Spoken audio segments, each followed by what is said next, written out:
Welcome. Hopefully, if you're watching this as a pre-recording, then welcome on my YouTube channel. This is, again, please share this. Today we're going to be talking about AUBREY Marcus and as an example, as a template to what's going on. Again, let me preface this by saying that the Yeshua and Mary Magdalene divine template of sacred divine love is being challenged once again. Why am I shocked?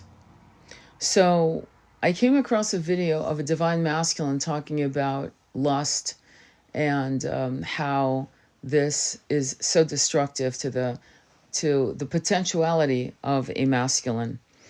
And AUBREY Marcus is married to Villana, and his guru, I'm going to just call it that, his guru, his mentor, he calls him, is a shady little man by the name of Dr. Mark Gaffney. And you can see that video interview, it's fucking heartbreaking, on YouTube under AUBREY Marcus. And he's wearing that toxic, sticky glow of an oily salesman that's trying to sell us bullshit and canning it as something divine. Let me fill you in. So AUBREY Marcus is a very famous influencer. He's got about 650,000 followers on YouTube. He's got a podcast. He's been married to Villana, a beautiful, exotic woman who has been his divine partner for a while. His wife, technically his wife. And of course, in the classic way, he's brought in Alana, a young woman who looks like she's 10 to 15 years younger, possibly 20 years younger than him, but definitely 10 to 15 years younger than Villana, his wife. And they've gone through this journey of polyamory. They're calling it the ultimate radical monogamy. They're packaging polyamory as monogamy. Why am I bringing this up? It's certainly not to bash this man personally. It isn't about that. I've been watching polyamorous couples play themselves out, and I know the argument is that marriages and infidelity and toxicity plays out, but it would play out even in a polyamorous situation. So what we're going to do is break down polygyny and polygyny versus polyamory.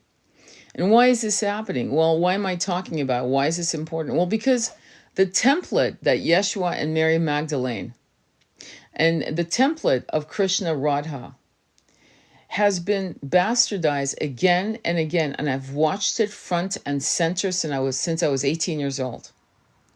And I've been studying polyamory because, you know, when you're a young woman, you're second guessing yourself. You're saying, well, maybe this is not a bad idea, polyamory. And in its face value, it isn't. Well, maybe I can handle my jealousy, maybe. But here's where I back away. I've never seen a polyamorous relationship last. Do marriages last? Yes, mine did for 27 years. And in that marriage, what broke it up wasn't infidelity. In fact, we never cheated on each other. The father of my son and myself. Just to give you an example, what killed us was the infrastructure and poverty, to be honest, okay, and other things that went with it, which then created addictions, okay? Just so you know, just so I've actually lived a very, what could have been a beautiful marriage is if we didn't live under this infrastructure. So just so you know, I have experience in my own marriage, and my last long-term relationship was my beloved consort. Okay? Twin. All right. And the concept of polyamory has always fascinated me because, like many of you, let's be honest, many of you, I had parents who it wasn't a really open marriage, but they were cheating on each other. But quite often they would actually talk about it. But their marriage was strong. So there was a lot of confusion in the sexual revolution that exploded in the 1960s with the pill coming in and so on. So it's not like, if you really think about it, you also have experience. You've watched your friends. You know what's going on. You know who's cheating. And polyamory seems to be something that keeps being put in by psychologists, psychiatrists, people out of Princeton, Yale, telling us that we are not wired to be monogamous, which is counter to what I know in my heart of hearts. So one of the things that Villana said in the interview in the podcast that you can look up with Aubrey Marcus is she said this was the most difficult initiation by far. And throughout the interview, this is an interview with Mark Gaffney, who looks like a weirdo. I'm sorry, okay? Sometimes you judge. Yeah, you judge. And he looks like a quasi-Hugh Hefner, okay? And she's in tears or on the edge of tears throughout the interview. I'm sorry. She's not fucking, and she's trying to be very loving to this young girl, Alana, who's also being massively manipulated by Aubrey Marcus. Because my question in that case is, where's the fucking man? You got two chicks you're fucking. Why don't you have a man right there? Why don't you have a young, beautiful hunk of a man sitting next to your wife, Villana, hugging her and kissing her? So what Aubrey Marcus says right off the bat, they've had other lovers. Oh, so now you're staining and diluting your quote-unquote divine connection with having, sex with different people. Now, if you guys are following me on any level, right, you'll know that sex with just a hot chick or a hot guy doesn't cut it. You have to have a soul bond for the sex to be transformational and transcendental and fucking good, worth your time, to be honest. So I'm going to break down some of the notes I've taken, okay, with polygyny. I did some research, and polyamory. So polygyny, it goes back to the Old Testament. We're going to go back to the Abrahamic cultures, okay? Back to the ancient tribes when patriarchy was in massive power and when we were thought of as cattle. I'm sorry. For centuries, we have been thought as breeding mares, okay? So let's just I'm not going to make it elegant because it's not elegant. Why polygyny, one man, multiple women, was common and why it was never sacred love. Cultural survival versus divine design.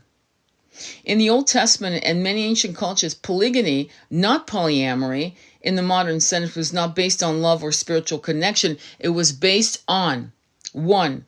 Lineage preservation. 2. Property ownership. 3. Economic power. 4. Ensuring heirs, meaning sons. That's what we mean by heirs. Men were seen as heads of households and women as wombs for legacy. These systems stripped women of power, aka agency, self-autonomy of my body, my choice. What a concept. Split masculine, this is important.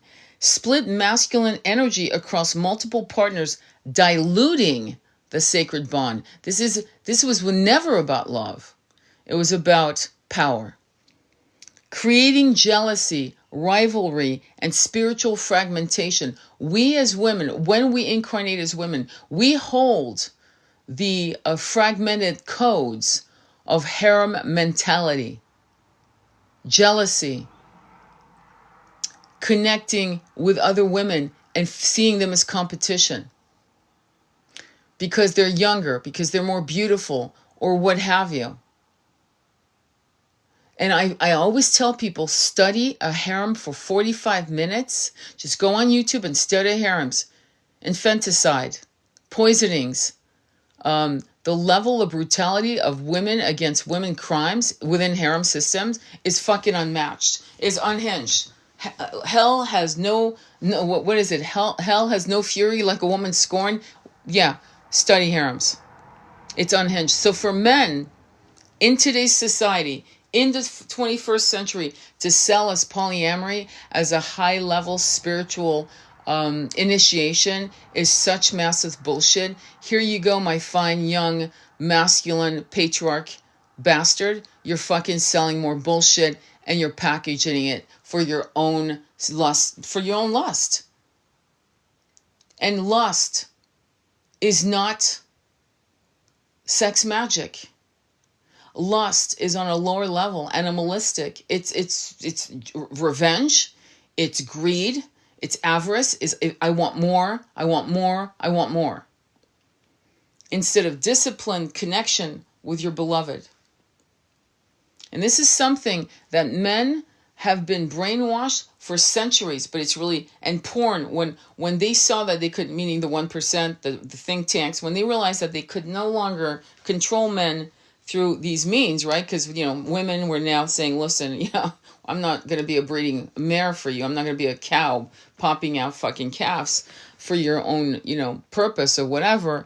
At that point, the process of creating porn was, boom, infiltrating their minds to actually take away their ability to connect one-on-one with an actual flesh and blood woman.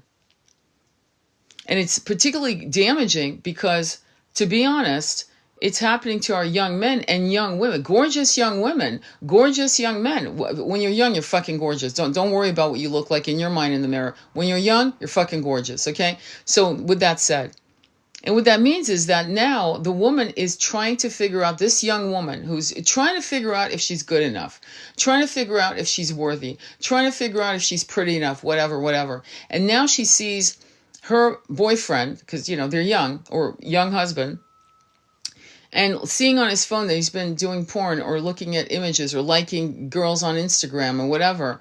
And she's comparing herself. She's triangulating herself. And the masculine is doing it as well. Listen, I'm not trying to control people's shit. Like, I'm a big fan of erotica. Don't get me wrong. But porn and erotica are not the same thing. Let's not confuse erotic art and porn. Okay? So let me continue what this does.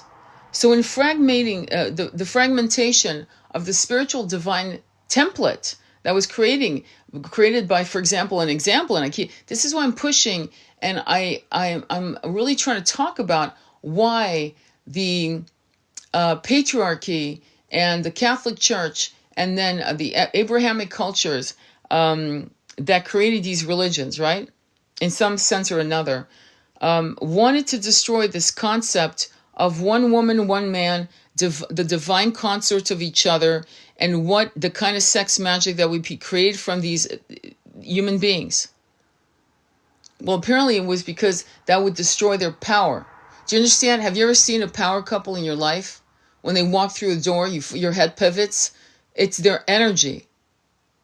And the trouble with that is that power couples will always have trolls and groupies that want a piece of that action. If you get my drift, okay?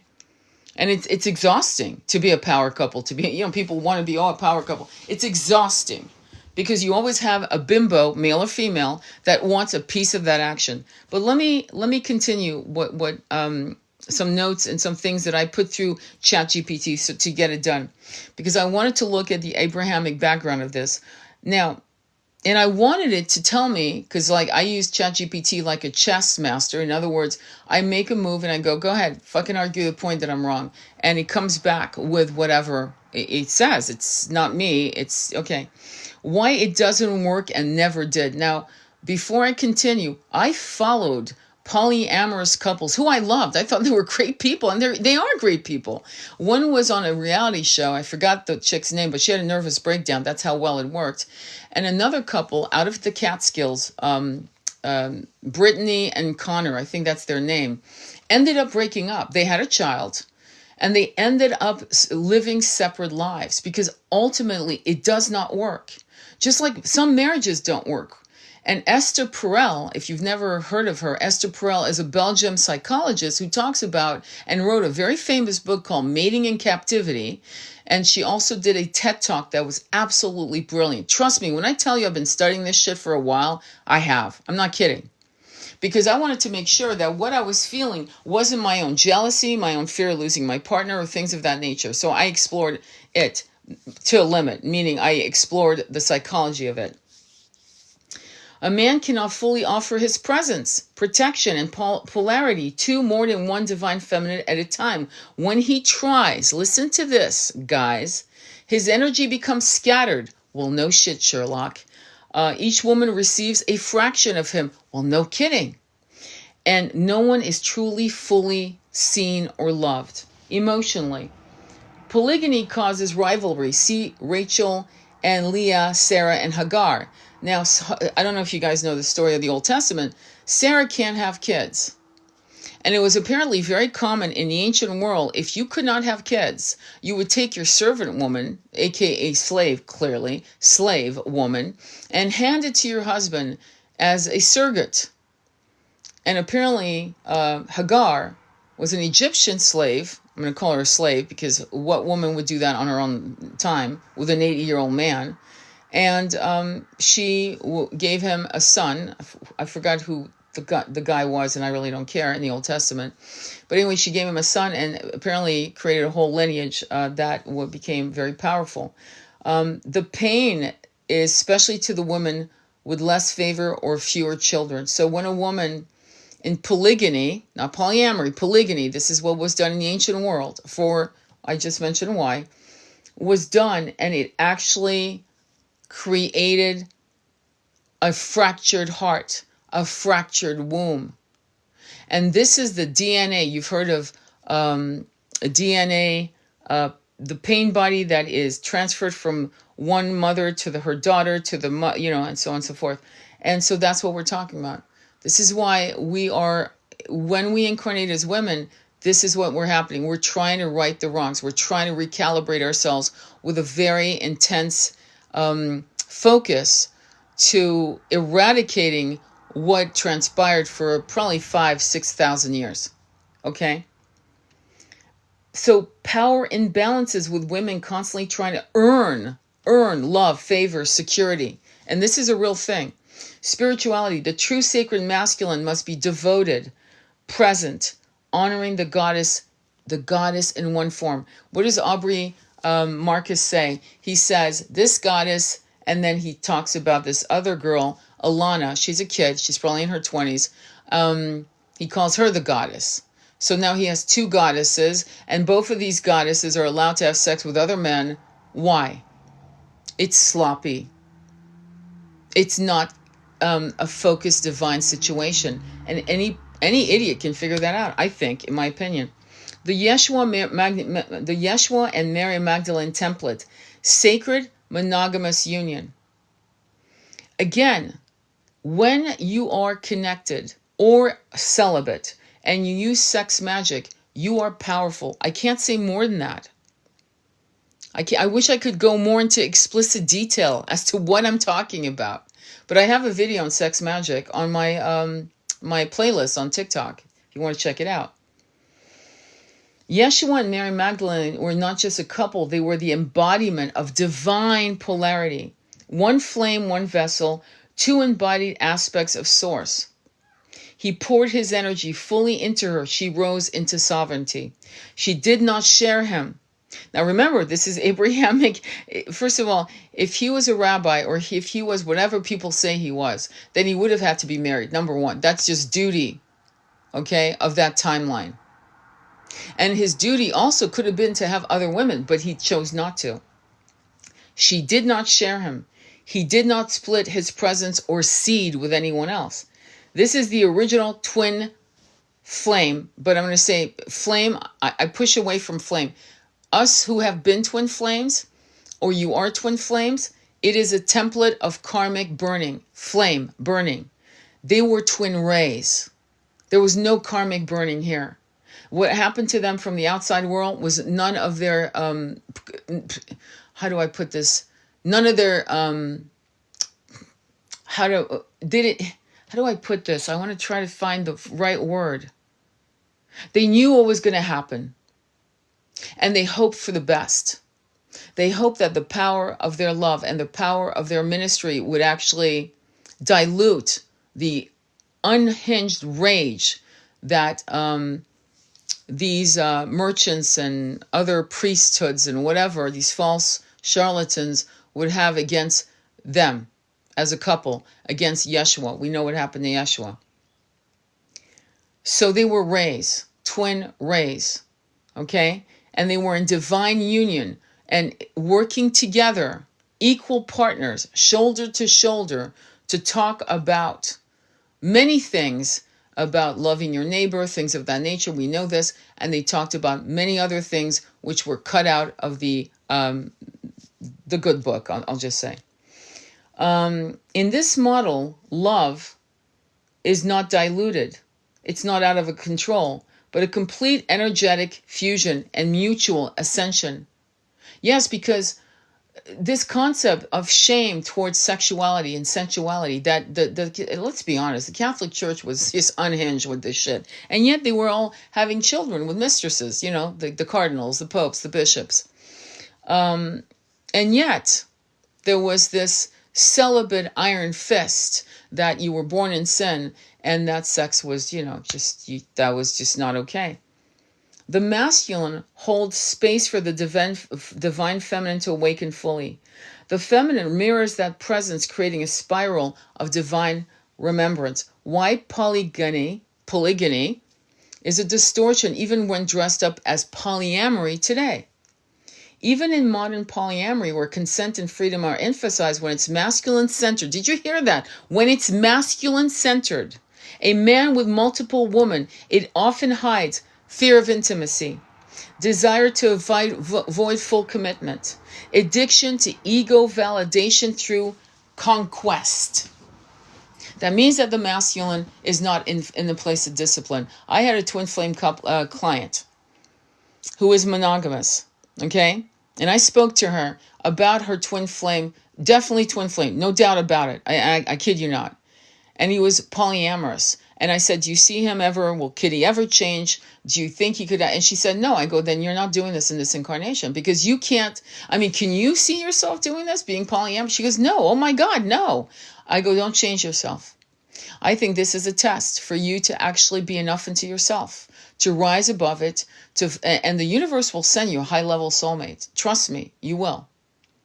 You will be in union with someone who is walking your frequency. Just keep doing your work, and hopefully you'll meet on the other side of the veils, and you'll discuss why he needed to experience polyamory and he could not commit to monogamy, why that was such a problem. I had another twin flame, one of my friends, dear friends I knew for 25 years. He was Scottish, and he was in a beautiful union, but he could not be monogamous to her. And it wasn't like he was having sex with all these chicks, don't get me wrong, but he could not commit to the word monogamy. He could not promise her that he would not step out of their connection.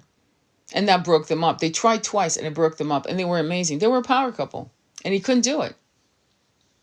And to be honest, he died of a broken heart. He had heart problems. He died. It actually killed him. Okay.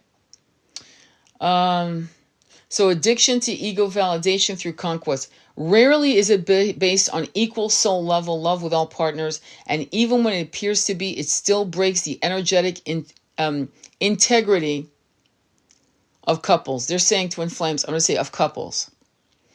In the Akashic records, the distortion of divine union began with Atlantean and Lemurian collapse. In Atlantis, the masculine began splitting itself across many vessels. This led to the fall. Monogamous soul-based union was part of the original Elohimic and Venusian template returned to Earth through Yeshua Mary Magdalene, Isis and Osiris, and Inanna and Dumuzi. Then they talk about me, but I'm not going to talk about that because I don't want to talk about it. But the final word is it bad? Not morally bad, but it is energetically incoherent. And it is. I don't care what AUBREY Marcus tries to, I love when people who are spiritual speak with soft voices, like they're so at peace with their decision. It is a false mask. We feel so at peace. Yes, it's so difficult, the jealousy, and it's so beautiful. It's just so beautiful what we're going through. Is it? It's fucking breaking your heart, Valana. You're choking back tears, Valana. When a woman is in love with a man, and and this is the act of unconditional love, which is very twin flame. It's a twin flame problem sometimes, I've got to admit, where we love them no matter what. We love them more than we love ourselves. You're seeing Valana loving Aubrey Marcus more than she loves herself. And so what it did is it pushed her to have sex with different men. Apparently, at least one other man, from the way Aubrey Marcus said, oh, they've had other lovers. They're free to do what they want to do. They're free to do what they want to do. Some comments. So I'm triggering you, huh? Okay, good. Stay around, my friend. You might learn something. And the problem is that he married Villana under a monogamous contract. Spiritual contract, fuck contract on paper of a marriage contract. I mean, a spiritual connection and union saying, you are mine, I am yours, we're going to do this, and we're going to have fun doing it, and we're going to spiritually ascend. The question is, how the fuck did he open the door so that a third party could walk in? That's number one. And then, like she said, Villana said, well, at least it's not in the shadows. Oh, that's always the good argument. Why would it be in the shadows?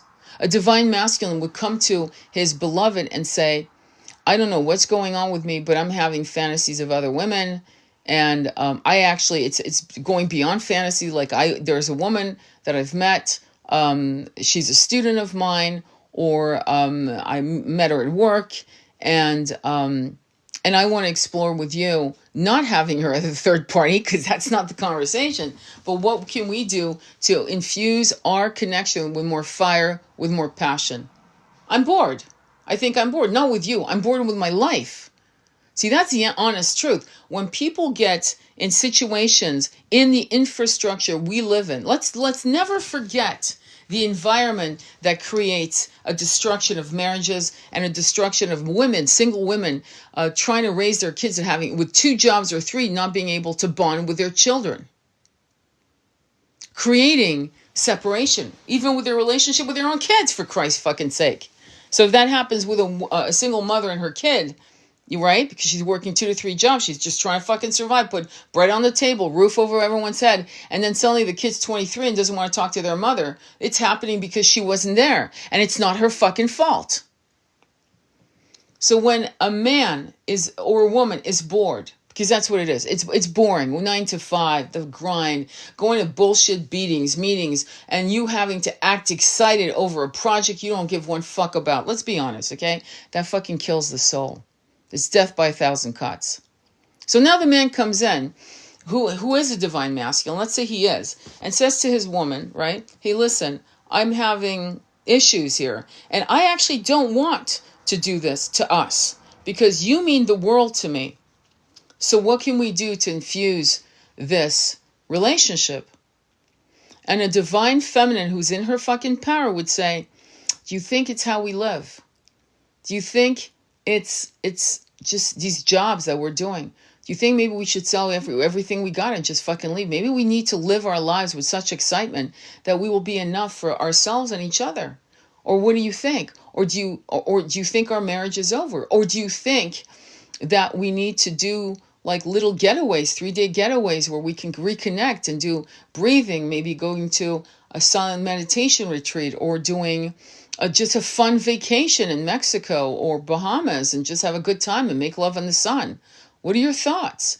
And the discussion of going back and forth. But the average masculine and women and the average feminine that decide to cheat because of boredom. Listen to Esther Perel. She talks, they're fucking bored. And they want to feel excited.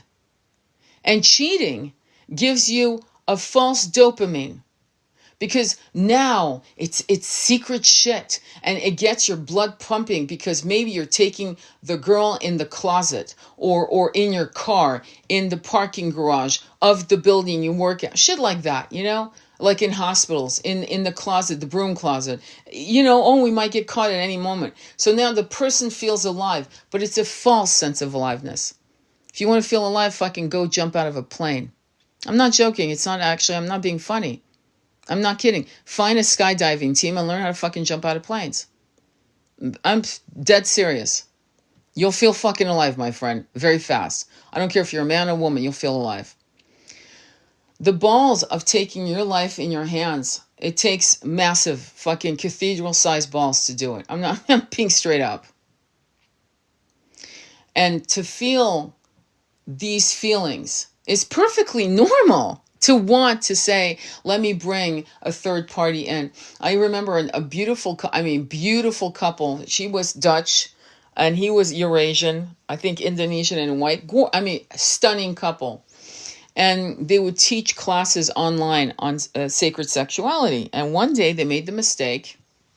They found the unicorn, meaning that woman that would not try to wedge their marriage, but they did bring her into their bed, and that marriage I started seeing it fucking collapsed. Boom, boom, boom, and eventually they broke up. It's good in theory. It's a great fantasy. Be careful, though. Be very careful. Because we do see high-class call girls talking about how, that's done and they're called in to do this service and this and that. But when you start bringing third parties, especially if it's a new marriage, meaning you've been married for 7 years and now you're starting to do that, there's a problem in the marriage. And you're bringing a third party to give you the illusion that you're cool and you're fucking, brilliant and that you're so open-minded. It's illusions. There's a lot to be said about women and men having these very raw, painful discussion. But what I witnessed with Aubrey Marcus and the way he did not acknowledge his wife's pain. So he had a spiritual contract with her. And then in mid-stride, like I don't know how many years they've been married. Let's see I'm going to make it up. Let's say I'm a low number, 2 to 3 years, okay? They've been married 2 to 3 years, okay? And now suddenly he brings in this third party. Now she's fully invested in him and she's fully head over heels with him. And she's trying for her. It's almost, he's making her walking barefoot on broken glass. Is that an initiation? We already know that she's not jealous, clearly, because she must have seen that he was communicating with various women. She must have seen it. And yeah, don't get me, I don't give a fuck what you, and allowed it. That's right, I just said it. I allowed it. Trusting that he wasn't going to go there, but he went there. He went there. And now, you think she's just going to pack her shit and go if she's madly in love with him? No, she's going to think she's the problem. Why? Because as women, we've always been told that we are the problem. When we incarnate as women, that's the message we get. We're too fat, we're too old, we're too young, we're too this, we're too that. That's it.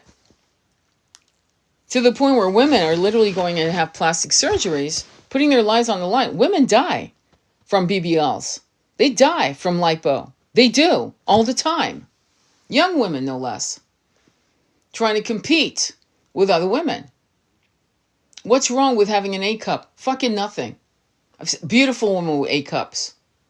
What's wrong with having a flat ass? Nothing. In fact, in some clothes, it actually looks very good. There's nothing wrong. What's wrong is the male appetite has been brainwashed to always want. And when you want to that level, it's like an abyss that is, you can never fill the abyss. Never. And so masculines, when you incarnate as a masculine, you have to ask yourself, what the fuck is wrong with me that I keep, like, nothing's enough?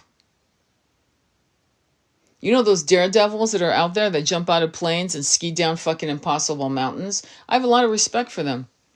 Because at least they're fucking feeding that juice of wanting to feel alive. That's honest. And are some married? Yes. And are they monogamous? I don't know. I really don't, but I know one thing. They're feeding whatever that feral fucking savagery, that untapped desire, they feed it with those incredible acts of insanity. I remember watching a French guy who was going to jump out of a plane to snowboard, and literally 30 minutes before he died. He was like 37 or something, gorgeous man. And I thought to myself, he fucking died loving. I mean, he was in a full, flush of life when boom, it was over. So men, go, but banging a girl in the office, in the boss's office at 7 o'clock because you're working overtime, haha. No, that's not living, my friend. That's you're actually in Delulu land, and you're actually lowering your frequencies to the fucking floor. And I'm not saying that to shame you. I'm saying that because that's the fucking truth. If you're honest, I'm giving you different things you can look at, and you need to look at them. So polygyny was for survival, and it was under a patriarchal rule, an iron fist, and it was needed for the survival of a lineage, right? Of a particular lineage, right? Polyamory is bullshit. It's the Hugh Hefner Playboy mentality, and we know about Playboy Mansion. We know about Hugh Hefner. We know that we should have never had a reality show with him living with 4 bimbos, blonde bimbos, all about the same height, all about the fucking Barbies. And one of them, or I think 2 of them, finally are coming out going, that was very damaging to their fucking well-being, their mental health. Very damaging. Well, no shit. And we have to be honest about it. But how many men, right? Boomer generation, millennial generation, just rah-rahing, thinking, what a man, what a man. No, he's not a man, you see? Not a man. A real man looks at a young girl that is in a bad place and doesn't ask for sex, but gives her books and possibly money, and there's no sexual exchange for it. That's a good man. A good man keeps his shit together. A good man is aligned with his own chakras. A good man realizes that he is not going to fall apart in a puddle for anything that's offered to him, that could actually get him in a bad situation. Women can manipulate a man to his own demise, to jail, and to other things. I made my son look at the movie Body Heat. And I said, that's a Black Widow in action. Because I wanted him to learn Black Widows. Why? Because they're fucking out there. I don't want to hear women saying, oh, it's all men. No, some women are fucking dangerous. Dangerous as fuck. And so what's happened is the bastardization of sexuality and taking it down to the nub was done by a patriarchy that wanted to control everything, including women's womb, aka Roe versus Wade. Something I never thought would be overturned has been overturned.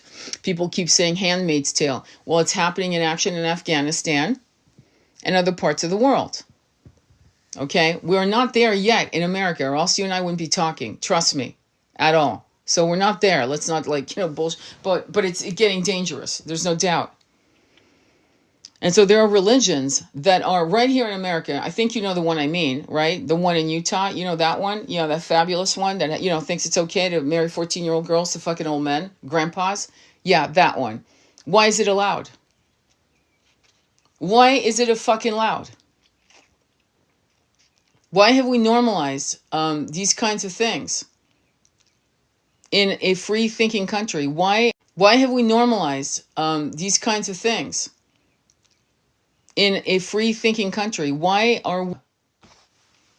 And so when we normalize something, and then you would say freedom of speech, freedom of rights, freedom of this, freedom of that. Yeah, freedom to hurt people? No, that's not okay. When it's going to damage someone's whole psyche, then it shouldn't be. I'm sorry, if we have to actually be a society that has to say, no, that's actually damaging to 14-year-old girls. That's not okay. I don't see why you would argue the point with me under the freedom flag. Because freedom, deviant freedom, is still deviant. That's why we have laws not to, take people's lives. What a concept. We have to have them, or else people would be like, oh, what the fuck, I can do that. I can get away with it. Nothing's going to happen. Look at slavery. That's what they did. They would kill slaves and no one gave a shit. So laws are put in place for a reason. And the fact that that's allowed is still a massive question mark. So the divine template, right, of Yeshua and Mary Magdalene, which I've been really looking at in the last, say, 10 days, has been an obsession. Because I'm realizing how all of this deviant shit has been stacked against us whilst we're working these jobs. 9 to 5, 2 jobs, One of my friends, a very good friend, she's an athlete. Shout out to her if she hears this. I don't want to say your name, but you know who you are. Is raising a child on her own, single mother. And she, at some point, was working 3 jobs and practicing on the track and doing what she needs to do. Okay? That's not, we've normalized people living in their cars. We've normalized setting up a car, the back of a car, so people, do you understand? That is, so the deconstruction of people having enough, abundance, and the ability to have time to think, to philosophize about these points that I'm putting before you. And I'm asking you, what are your thoughts? What do you think? Journal it, talk, tell me something on this live. If not, tell me something on the comments if this is on YouTube. Write what your thoughts are. What are you philosophizing about? Why the 1% has made sure, it began with the Roman Catholic Church, made sure, and the other religion that, you know what I'm talking about, it won't be politically correct, but you know the other one, made sure that Yeshua and Mary Magdalene divine union was completely destroyed until it emerged from the Dead Sea Scrolls. And why the Essenes would be hell-bent on writing all they could, being a mostly oral system, passing information orally, which was what Buddhism was like for like 500 years before they wrote it down. It was the same with Christianity. But why did the Essenes were so hell-bent on writing as much as they could down and shove it in jars and hide it in caves? Why? I'm asking, why? Why was it hidden? Well, it wasn't for the greater good of us. I'll tell you that, because look at what's been happening for 2,000 years. Certainly not the greater good. And if you want to watch how fucked up the movement of Christianity was in destroying everything it could get on its hands, watch the movie Agora. Agora. Agora. Now I'm going to tell you a story. I had a lover in Switzerland. And after lovemaking, 18-year-olds, we were staring into each other's eyes. 2 o'clock, 3 o'clock in the morning, boom, suddenly there's a vision. We actually have a reincarnation that we're remembering. And suffice it to say, I'm a priestess in a temple, and I'm walking very fast because something is happening. And he is a soldier. And there's a crowd fighting and yelling and screaming outside the temple steps. And before I know it, I'm grabbed from behind and multiply stabbed. He runs into the temple, sees me. We were lovers in that incarnation as well, and leaves my body, running for his life. And I was like, this doesn't make sense. What the fuck? When Egypt, and when would that have been happening? And then one day I watched the movie Agora, and I went, oh my fucking God. I was there. I was one of the priestesses. And it's a movie about Hypatia. And it's a movie about how the Christians took down the last scrolls left of the Alexandria library, the final burning of the library, at around 400, and I forgot the time, 400 after death, AD. Brilliant movie. Rachel Weisz is in that movie. Brilliant movie. Heart fucking breaking movie. Heartbreaking. So I'm not a fan. Meanwhile, you know how I feel about what the Vatican's library has. They have their own fucking post office, their own bank. She should not have to work 3 jobs. It infuriates me. Well, she does. And if I had money, I'd be sending her money. I'd be sending her like $1,000 stipend. If I had money, you have no idea. In fact, she's invited. Wherever we end up, she's invited. She knows our doors are open to her. She's family. And it brings me to tears. And it's gotten worse. Because when I was a kid, I was going to high school in New York. It was a private school. And one of the 12-year-olds, she was half Korean, half white, and her Korean mother, God bless her soul, was working 3 jobs. And she would work until 4 o'clock in the morning as a bartender. That woman was working to pay for that private school to give her kid a beginning. Meanwhile, a 12-year-old kid was being sexually, whatever, with men in their 30s. because her mother was nowhere to be seen and the kid had no direction. I'll never forget that. And that was in the 70s. So my point is, this shit's not, we've been asleep as a people. We've been fucking asleep. There have been women that have been struggling and they should have money. The state, the federal government, instead of sending fucking billions, trillions of dollars to annihilate children and women and to create starvational systems, forced famine, we should be giving, I'm not kidding, if you're making 50 grand and a year, and you're making that by working 3 jobs, right? Or you're making 28,000 and you're working 2 jobs at Walmart and then another one at Starbucks to get the health insurance, yeah, you should be getting $30,000 from the state. I'm sorry. We're responsible for this kind of bullshit. And we wonder why we have such an absolute fractured society. No fucking shit. Community is lacking, and that's the reality as to why she's working multiple jobs. As far as single moms, they need community to raise them. I agree. But we have no communities. I was on a phone call with people yesterday about, creating a community for single women, actually, come to, tell you. And also to create communities for people who are elderly. There's a gay guy. He's got black hair, handsome face, and he's trying to build a community in Greece. He's actually been doing all kinds of videos on these communities that he followed in Northern California. I've mentioned this guy before. And now he was also setting up communities for elderly gay couples or gay single people so that they're safe. And then also for elderly people. So they're safe, so they can support each other, which is good.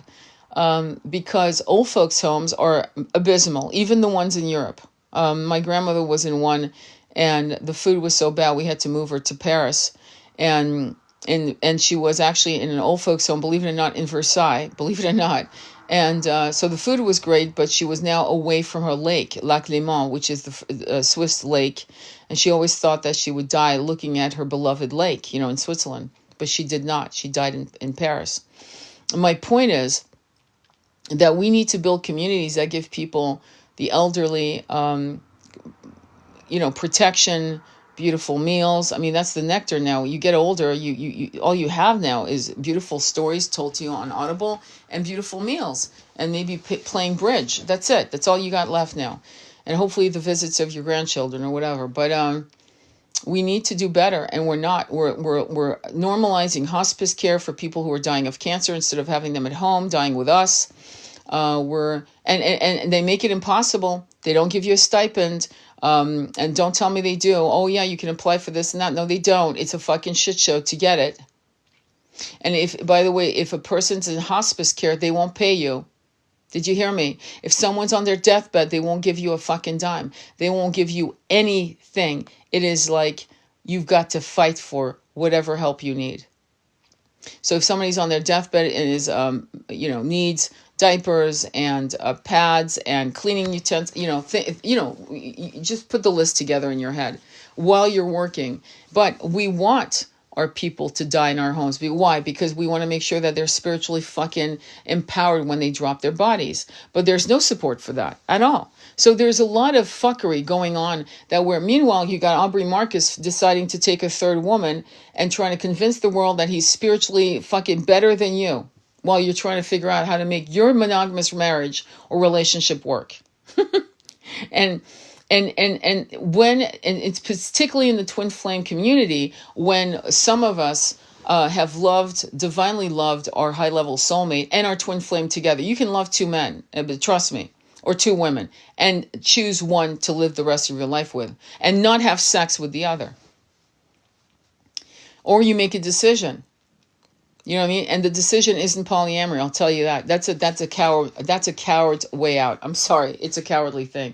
And to see Villana, Aubrey Marcus, cry will make you cry.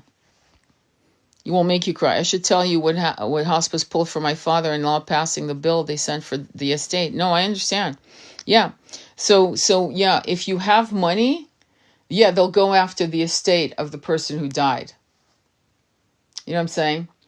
So it's unhinged. the level of fuckery.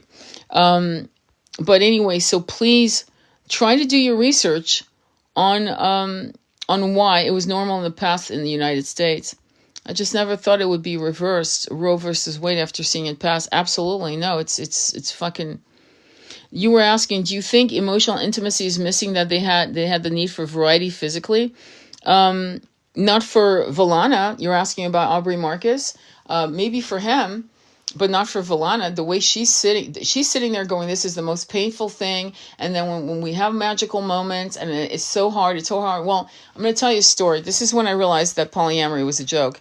I remembered reading an article, and it was a blog actually of a woman who had gone through this. She was an older woman. I'm going to kind of break down some of the things women do that you should not do. So anyway, this older woman had a boyfriend. I think she was 40, he was 45, and he decided to bring in a young woman. And the young woman, when I say young, I mean she's 21. Okay, so literally she's damn near 20 years younger than the both of them. Okay, all right. So they bring her in, and then she has to listen to him making love to this woman, this young woman, making love to her, listening to this man giving this young woman the big O. Imagine you're in the other room.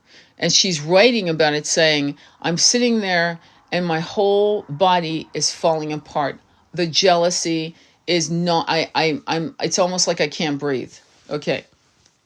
And what did the guy respond to her afterwards in her saying, this is really painful for me.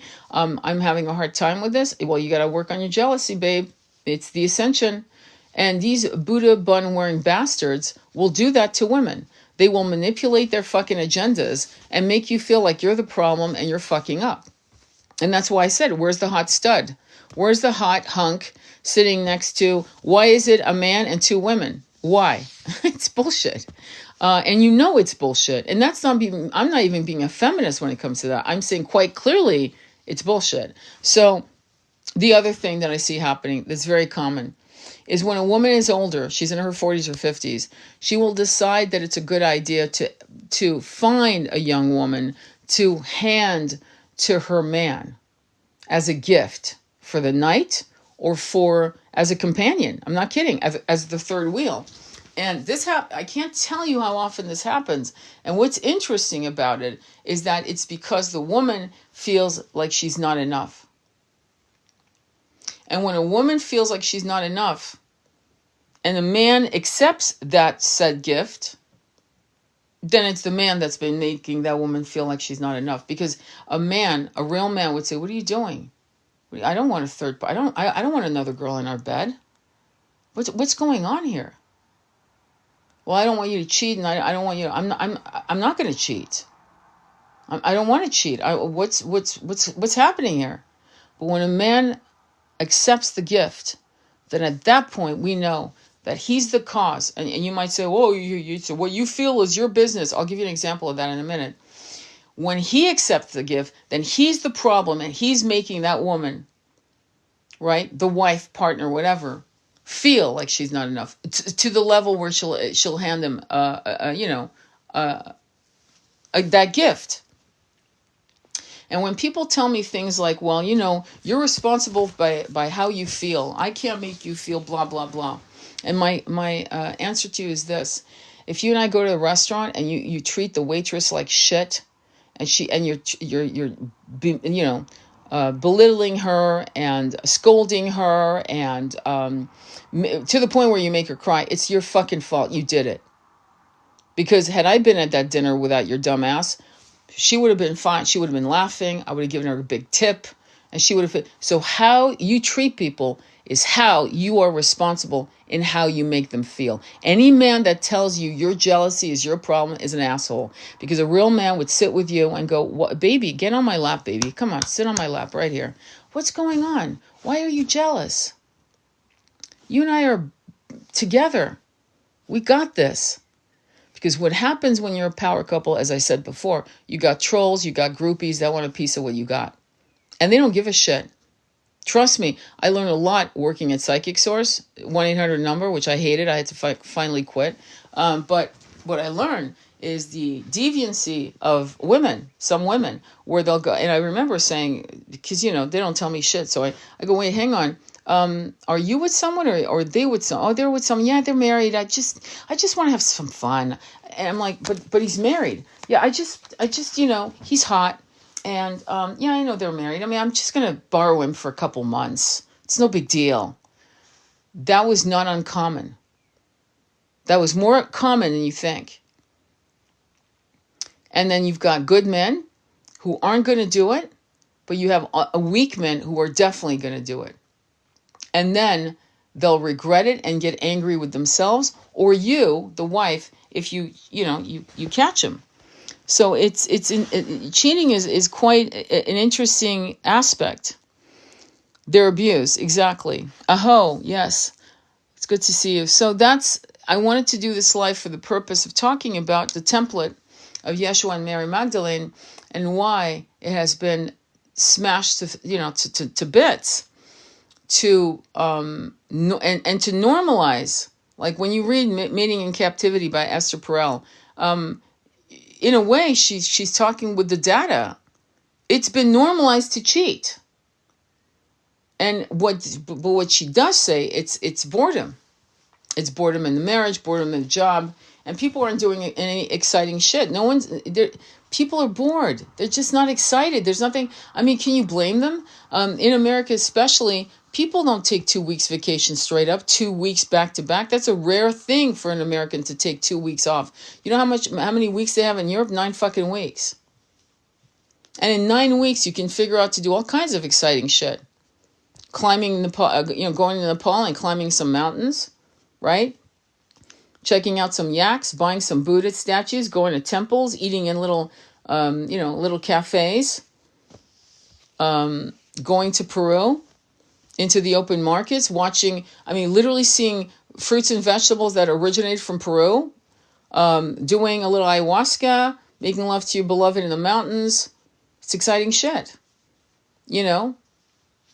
Doing horseback riding. There's an incredible horseback riding company where you can go through England, Ireland, France on horseback, or through the Sahara Desert. That's exciting shit. Or a hot air balloon adventure. That's exciting shit. But that means that you have to go out of your comfort zone and book the fucking tickets. Does that make sense? I mean, instead of taking some bimbo in your bed for the week or for that moment, or think about what you're doing, because let me put it this way, they're not replaceable. You will have 1 or 2, if you're very, very lucky, 3 loves of your lives, but you won't have 4 and 5 and 6. I'll tell you that right off the bat. I've really noticed that. Some people only have 1, and I've seen, sadly, people who have nothing. They have nothing. They've never had a love of their lives, and they're in their 50s and 60s. Howling at the moon, trying to figure out, where's my beloved? So if you have one, you're fucking lucky. You should, treat it with incredible kindness, generosity, protection. Protect this. You don't squander that for some bimbo, male or female, for the moment. Because what you do now is, through the root chakra, you suck in like a straw, the toxic energy of this, especially if they know you're with someone else, and they're willing partners, and they know you're with someone else. That's a massive fuckery. And so you suck up all that energy from their root chakra, which is based on bullshit and lack. And then you drop it into your partner's root chakra, when you have sex with them. And it fractures the intimacy. It fractures the sex magic. It does. I can buy a beautiful plate, a chintz plate with beautiful blue flowers and horses on it, right? I can break it on the floor. I can glue it back, but it'll never be the same. Never. Never, never, never. And so be careful. Honor what you have. Honor it. Because when a woman, and I can't tell you how many women have left the love of their lives, left them. I love you. You're the only man I'll ever love, but I'm packing my shit. You're fucking up. And it breaks their hearts. But you know what? They love themselves more. Thank God in those moments. And they go out and they're celibate for years. Years.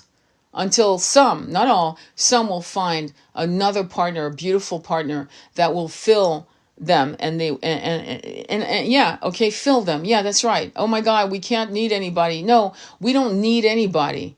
but we need the nurturing comfort of another human touch. They've done studies with fucking monkeys, for Christ's sakes, and unfortunately orphan kids. We need human touch. That's why I tell my celibate clients, go get a massage once a week or once a month, whatever you can afford, because the body needs a human touch. It needs it. Okay? So, anyway, I hope this live was helpful. It'll be on YouTube today as soon as it downloads.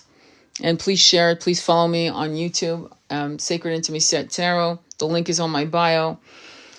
And let's continue this conversation about how we can help the divine masculine stay divine, and how we can help fractured masculines become divine masculines, and vice versa for feminines. Let's see what we can do, because this system has not worked.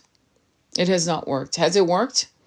And the divine couples that are kicking ass and are quietly hidden. They're not talking about themselves. They're not going on social media. The real ones, there's another couple calling themselves Metaflames. It's laughable. The real ones don't talk about themselves. There's no picture of them. One will be in the public eye, maybe, but not both. Because when they are both in the public eye, what I've noticed, once again, is that something happens to fracture the connection. So one will be in service to the public, the other one will support that person in the background, or both of them will quietly just do their thing quietly. Because there's too much shit on the planet with too much jealousy thrown at them. To be honest, divine couples aren't safe together. I'm straight up.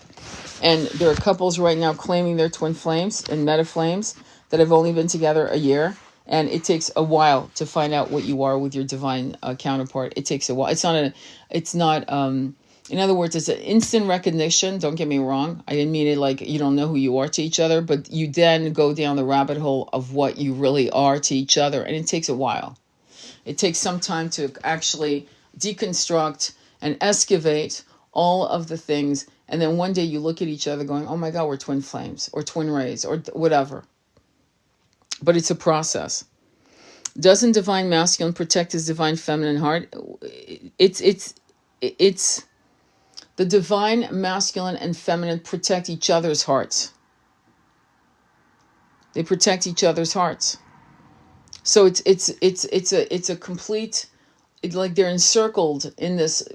To be honest, it's a bubble. I remember me and my divine masculine, my twin.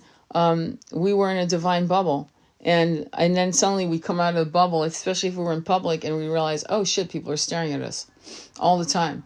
And there is envy, because people look, when I see every blue moon, I'll see, and when I see blue moon, I'm not kidding, like once, I haven't seen anyone in about 3-4 years. I'm not joking. That's a divine masculine feminine in action.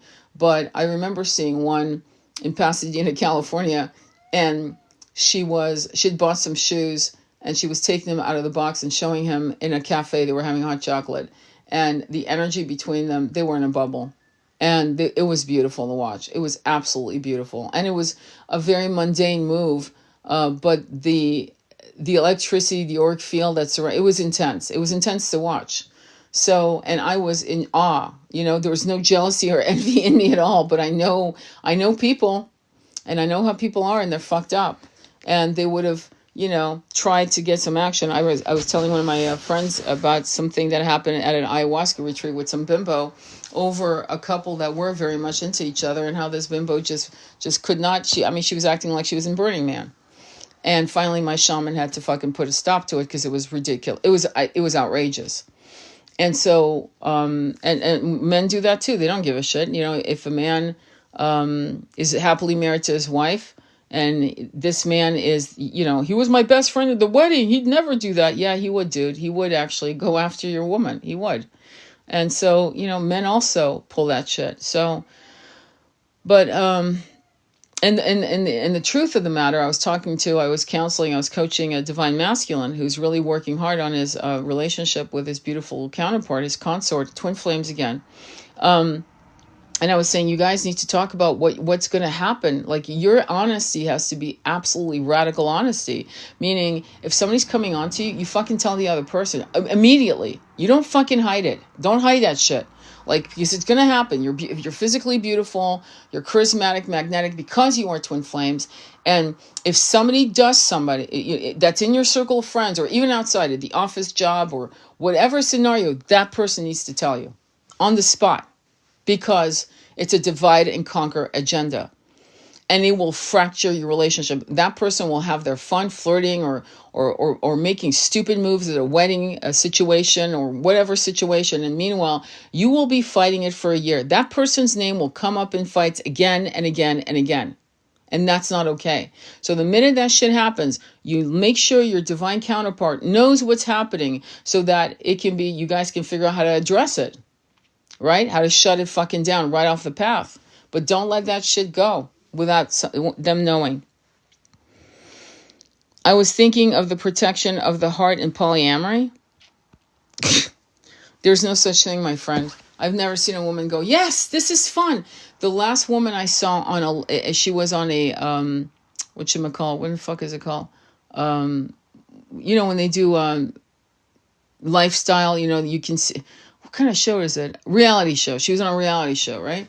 And I actually followed her newsletter. I'm not joking. Okay, it's not like I'm not speaking out of my ass. I follow these people. I listen to these people. I want to learn best practice so I can report back and say to myself, if not to you, but I'm sharing today. And so this reality show, in one particular scenario, he had fallen in love with this young blonde. I think she was in her 30s. Both of them in their 40s. She was in her 30s, this girl, and he was madly in love with her. And he said, I'm just madly in love. We're just in love. And they were love bugging, gazing at each other while this woman was sitting there. She wasn't jealous. Don't get me wrong. There was no jealousy. But then listen to what she did. She said, I really want us to all make love so we can connect and bond so that we can really just complete the circle. And so she did. So apparently they had a threesome. And do you understand where this is going? Anyway, so they had sex, blah, blah, blah. And then, eventually I got a newsletter one day that talked about her nervous breakdown. You can't lie to who you are. There are people who are polyamorous, wired so, okay, in right now, in this incarnation. Just like bulls are polyamorous. And then you have hawks and wolves who mate for life. And some of us are wolves and hawks. We mate for life. We don't fuck around. We just don't. And some people are like horses and bulls. And even horses, people have seen that a stallion will prefer a mare over the other. And in fact, he'll bond to that mare and not play around with the other mares. I'm not joking. That's been shown. Lions have also been. So it's an interesting concept to think that in a polyamorous situation, the masculine is going to protect your heart. The very minute it becomes a polyamorous situation under a patriarchal system of it's a third woman, not a third man, a third woman. And I'm not saying we can't have a man that's bisexual and he prefers to have maybe the third party's a male. Don't get me wrong. But the minute it is the masculine who's bringing up the idea of bringing another woman to the bed, he's already broken the woman's heart. Don't you see that? I mean, it's so simple. He's already done what you don't do. And unless she always knew that he was polyamorous and he was never going to be monogamous, he wasn't playing monogamous games and promises. And AUBREY Marcus did not do that. He did not say to her, I will always be polyamorous. I'm going to try to be monogamous, but I can't promise shit. Like, I'm probably not going to be monogamous. Eventually, at some point, I'm going to bring someone in. It doesn't look like that was the argument. I know he was a massive player before. He fell in love with Vilana, and then he brought in this chick. And apparently, it's okay for them to fuck other men. The whole thing is a shit show. And if you don't see that, then, we're honest, we're not cheating. Cheating isn't good either. The root chakra, igniting all the chakras, is a chi energy that we have to respect. Yes, we've been given the pleasure, the nectar of sexual pleasures. Of course. I mean, look at what we've been fitted with. We've been fitted with some fun toys in the root chakra system. Hello. So it's meant to be played with and enjoyed, but to a level that we should aspire to enjoy and to magnify this power to co-create. And that's why it's called sex magic, because people do it. People use it to get cars, money, jobs, this, that, and the other. It's also used in the satanic cults, by the way, for the same power, but used in a very fucking deviant, twisted way, to be honest. You know what I'm saying? So the heart is already done when the masculine steps out like that. It's over. It's game over. Okay? What are your thoughts on that, Sherry D? Do you think I'm correct, or do you feel like, no, in a polyamorous situation, the divine masculine can protect her heart? Do you really believe that's possible? I'm just asking. Because if you see that, then you see something that I haven't seen. Oh, it's what you were getting at. The divine masculine is not protecting the heart. Got it. All right, gotcha. All right, cool. Well, listen, I'm going to go. Thank you so much for being on this live. Please comment on the YouTube version of it. If you're on YouTube, please comment. I really would love to hear your thoughts on this. And if you could expand on why they thought that, what Yeshua and Mary of Magdalene were experiencing and showing in action to what was possible for others, divine love. You just remember, divine love in the Holy Land, where most people were born and bred. There was no divine love. And that's what was so interesting with Mother Mary.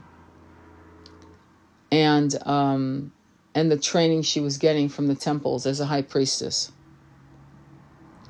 And then we never talk about Joseph, her husband. We never talk about this divine masculine who protected her physically, emotionally, in every way you can imagine. Protected her, honored her. We don't talk about him enough at all, to be honest. You are correct. As I said, that's wrong. Thank you. I misunderstood your sentence, but I'm glad to say that it gave me the opportunity to really Anyway, thank you so much for your time. Sending you so much love on your journey. We'll talk again soon. Namaste. Be well.